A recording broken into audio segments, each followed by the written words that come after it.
Buenos días, señor presidente, señores miembros de la Junta Nacional de Justicia. El día de hoy, 18 de febrero del 2025, se ha programado el informe oral del señor Ángel Said Palomino Sempertegui en el recurso de reconsideración interpuesto contra la resolución número 295-2024-Pleno-JNJ. El señor Palomino Sempertegui se encuentra presente en la plataforma a efecto de informar oralmente en el recurso de reconsideración. Buenos días. Puede anunciar su informe oral.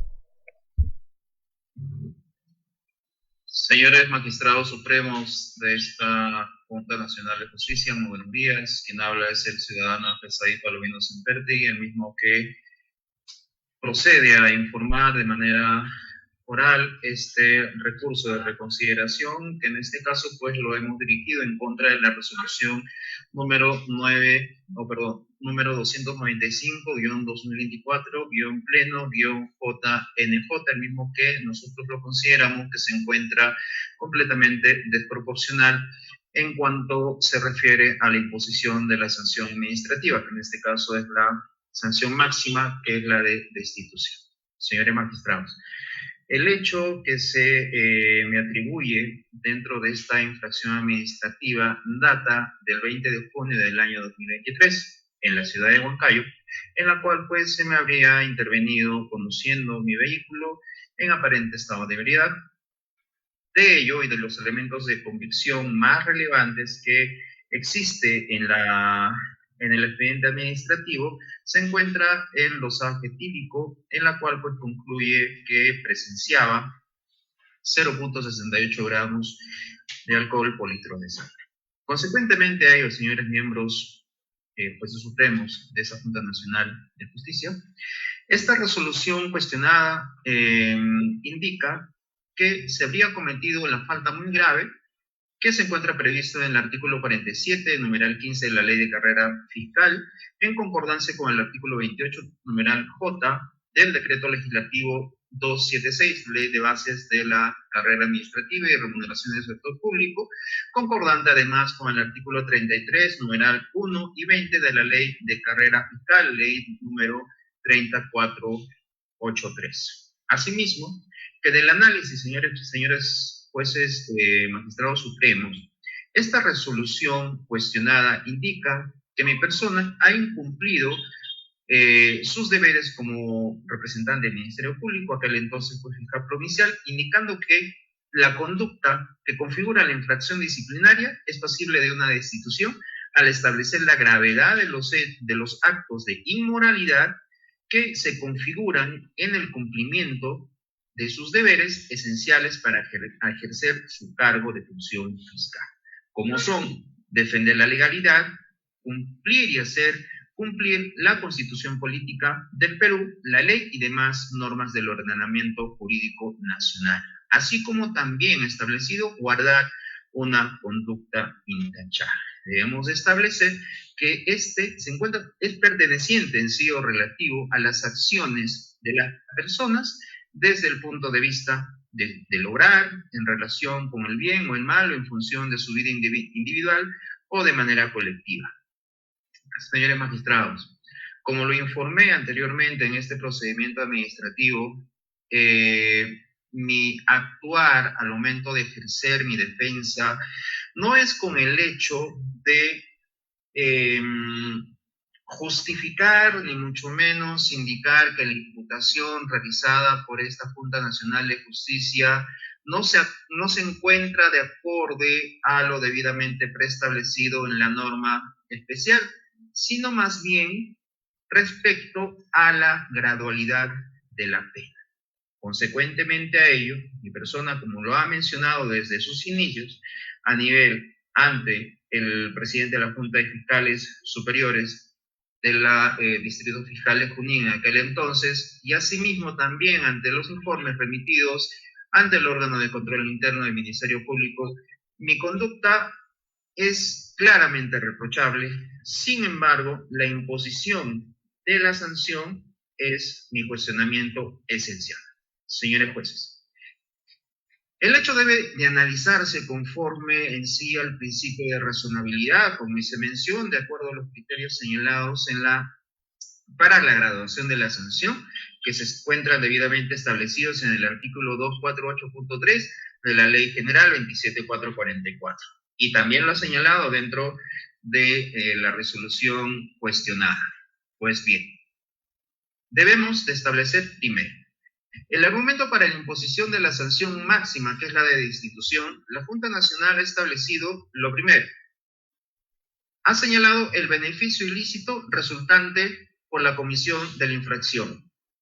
Del punto en la cual descansan los argumentos de la resolución cuestionada, señores magistrados supremos, no existe la materialización de dicho presupuesto. Primero. Segundo, respecto a la probabilidad de la detección de la infracción.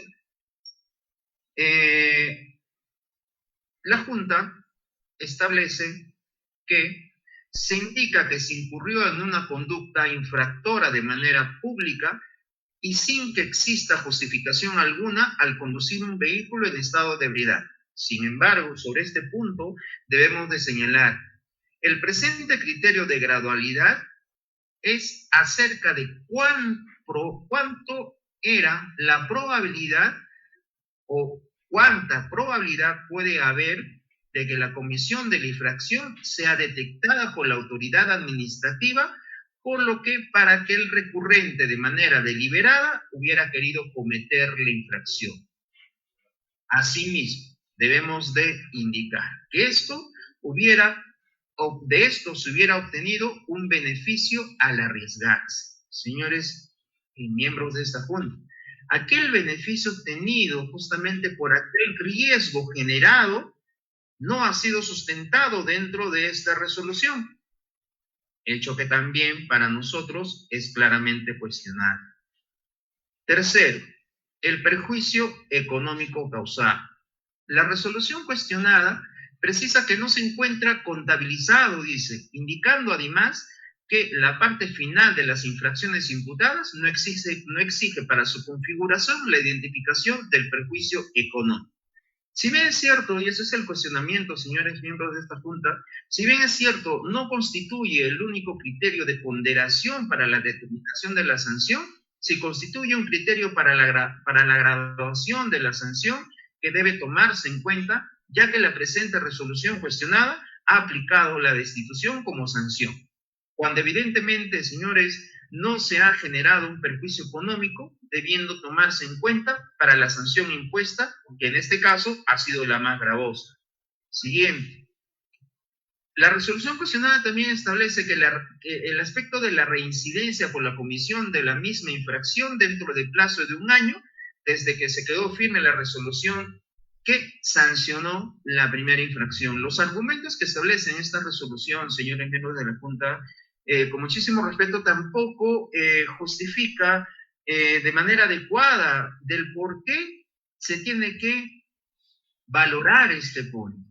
Si para la fecha de la infracción administrativa, mi persona, en calidad de fiscal provincial de la Quinta Fiscalía Provincial Penal Corporativa de Huancayo, no tenía ningún tipo de sanciones, en lo absoluto. En consecuencia, este argumento tampoco ha sido debidamente justificado, puesto que el presente criterio de gradualidad no está en sí direccionado a verificar la conducta, si es reprochable o no, sino pues básicamente de una imposición de sanción anterior a la comisión de esta infracción, que como vuelvo a repetir, no existió. Por último, la existencia o no de la intencionalidad. Señores, debemos establecer que no existe una intención de realizar dicha conducta que, como se ha indicado, en reiterada oportunidad. ¿Y por qué? Lo paso a señalar claramente. Cuando nosotros estamos frente a este supuesto de la existencia o no de la intencionalidad, debemos de recordar, primero, que todo este procedimiento administrativo se inició mediante el informe del órgano de control interno de este distrito fiscal en aquel entonces, en la cual establece que se habrían incumplido 2 medidas. Primero, el incumplimiento de las medidas sanitarias y segundo, el de peligro común, conducción en estado de ebriedad.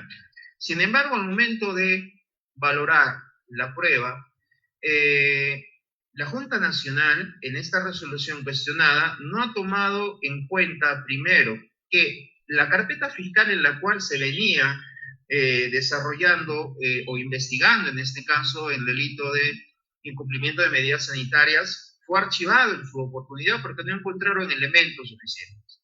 Respecto al caso que nos convoca, que es el fondo en sí también de esta infracción, que es la de la conducción en estado de ebriedad, este caso ha sido sobreseído en su oportunidad. Ahora bien, si bien es cierto, esta resolución establece que existió una intencionalidad, pero debemos de tomar en consideración que este acto de la intencionalidad es ejercer un acto reprochable por la ley a sabiendas que la autoridad puede interceder. Y contrario sensu, también el de prever que la autoridad puede intervenir, accionar y demás. Sin embargo, en esta conducta reprochable, señores miembros de esta Junta Nacional de Justicia, debemos establecer lo siguiente. La conducta la infracción en concreto es haber incumplido, mejor dicho, no solamente las obligaciones de la función, sino también de aquellas relevantes como el cumplimiento de la ley, la Constitución y las otras normas conexas. Pero debemos de considerar que toda mi conducta dentro de esta intervención ha sido de acorde a lo que establece la norma y los protocolos establecidos. Yo pudiendo, señores miembros de la Junta, haber intercedido, haber manipulado, haber ocultado cualquier tipo de prueba, en realidad no estuvo dentro de mis posibilidades, pero sin embargo nunca se hizo. ¿Por qué? Porque como representante del Ministerio Público en aquel entonces señor abogado, la función de los ¿me escuchan? Oficiales y demás. ¿Me escuchan? Aquí hay un pequeño detalle, con eso concluyo. Ya. La intervención se realiza por un supuesto hecho de conducción en estado de ebriedad, pero sin embargo de las actas que existen se señala un lugar completamente distinto al lugar de intervención y dónde se ejecuta la intervención. ¿Y a qué quiero llegar? Que si hubiese estado en un aparente, evidente estado de ebriedad, el efectivo policial interviniente, señores miembros de la Junta, me hubiera descendido del vehículo y hubiese procedido conforme a sus facultades y los protocolos. Pero ¿qué fue lo que pasó? Me hicieron conducir de aproximadamente 5 kilómetros de distancia desde el lugar donde el efectivo policial intervino hasta la comisaría, que fue el lugar donde se levantaron las actas. ¿Este procedimiento pudo haber sido claramente cuestionado? Sí, pero sin embargo yo tenía que asumir una clara responsabilidad, no valiéndome de tecnicismos, pero sí valiéndome de lo que la norma establece. La sanción era esta, señores magistrados. Nosotros cuestionamos la gradualidad, justamente por los presupuestos que he desarrollado, los mismos que no se encuentran sujetos, al menos a criterio de esta parte procesal, de acuerdo a lo que establece la norma. Muchísimas gracias.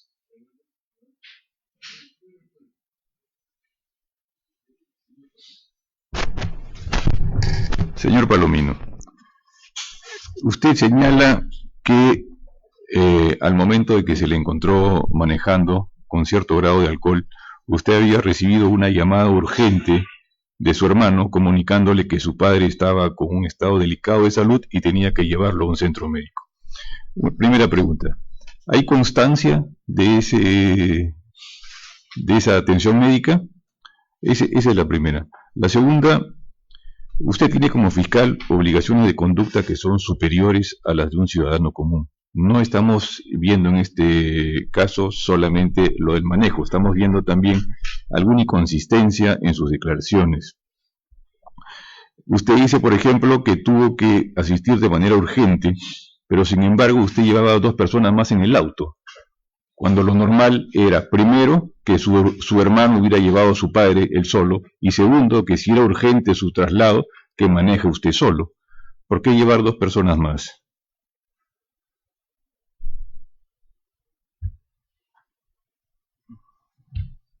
Sí, sí, el audio es un poco defectuoso. Si he logrado entender, señor Magistrado Supremo, son dos, básicamente. El primero, respecto a la constancia o algún registro respecto al estado de salud de mi señor padre, y segundo, respecto a posibles contradicciones, como por ejemplo el del traslado urgente, y el segundo respecto al del por qué existían dos personas en el interior de mi vehículo al momento de la intervención. ¿Es cierto? ¿He escuchado bien? Es correcto, es correcto.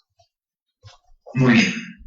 Dentro de la documentación de descargo, he apuntado no solamente recibos de adquisición de combustible para mi vehículo, sino también de medicinas. En aquel entonces, mi padre estaba al cuidado de mi persona. En consecuencia, mi señor padre sufría, en paz descanse, de una presión alta. Los medicamentos que yo logro comprar justamente eran para acudir. Recibí la llamada telefónica de mi hermano, correcto, ¿para qué? Para poderlo trasladar, justamente para que pueda ser revisado. Pero sin embargo, a consecuencia de esta intervención, obviamente este hecho no se suscitó. Pero para ello yo ya había comprado y tenía, y como también lo he presentado, el recibo respectivo de la compra de estos medicamentos. Lo siguiente, dentro de los descargos he señalado claramente que estuve en el domicilio de un compañero mío. Momento en el cual, cuando yo decido retirarme con dirección a mi domicilio, ellos me piden para que sean trasladados a una avenida principal que estaba pocas cuadras de allí, para yo dejarlos allí y continuar mi camino hasta mi domicilio. Es en ese lapso, en ese trance de esas cuadras donde se realiza la intervención. Es por eso que también se llega a tipificar el tema del cumplimiento de las medidas sanitarias. Pero sin embargo, dentro de esta carpeta fiscal se llega a determinar que ninguna de las tres personas, incluyéndome, estábamos bajo el riesgo de poder propagar, ¿no? En aquel entonces este virus y demás, y esto también fue corroborado por los informes que también enviaron el Ministerio de Salud, indicando pues de que nosotros contábamos con la aplicación de las vacunas respectivas hasta ese momento. Correcto. No son contradicciones, simplemente lo que yo he mencionado, señores jueces de la Junta, es que yo me baso respecto a la gradualidad. Es por eso que no me he centrado mucho en los hechos, porque si fuera el cuestionamiento de solicitar una revocatoria, obviamente yo tendría que cuestionar los hechos y también el mérito probado. Ok, gracias. Gracias, presidente. Bien, señor abogado investigado, usted ha hablado de carpeta fiscal archivada en relación con los hechos. Carpeta fiscal archivada y luego una resolución de sobreseimiento. ¿Esos pronunciamientos corren autos? Explíquenos, precise, no se extienda mucho. ¿Escuchó la pregunta? Sí. Okay. Le repito, usted hizo mención a una carpeta fiscal archivada y luego dijo hay una resolución de sobreseimiento respecto a los hechos. Precise, ¿obra en autos esas instrumentales, esas decisiones? Sí, señor magistrado, lo que hago referencia es a la carpeta fiscal número, con todo el número de código es el 2206-014506-2020-1599-0 respecto al incumplimiento de medidas sanitarias llevada a cabo ante la Sexta Fiscalía Provincial Penal Corporativa de Huancayo. Y respecto al sobreseimiento, estamos frente al expediente número 00571-0-0-1501-JR y siguientes, en la cual fue emitido por el Cuarto Juzgado de Investigación Preparatoria de Huancayo, en la cual se declara consentida la resolución de sobreseimiento, y esto fue presentado en su oportunidad, señor magistrado, y también fue mencionado anteriormente en la oralización anterior a esta audiencia. Bien, el informe concluido y la causa queda al voto.